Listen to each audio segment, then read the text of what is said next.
You ask Tiger to solve. This deals with linear equations with one unknown. The final result is c equals -64. Let's solve it step by step. Group all constants on the right side of the equation. Add 11 to both sides.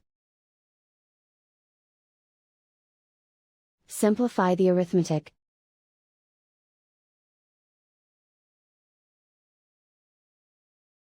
Isolate the c. Divide both sides by -0.375.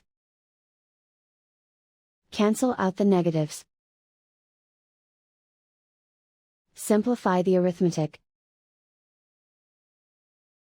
Move the negative sign from the denominator to the numerator. Simplify the arithmetic.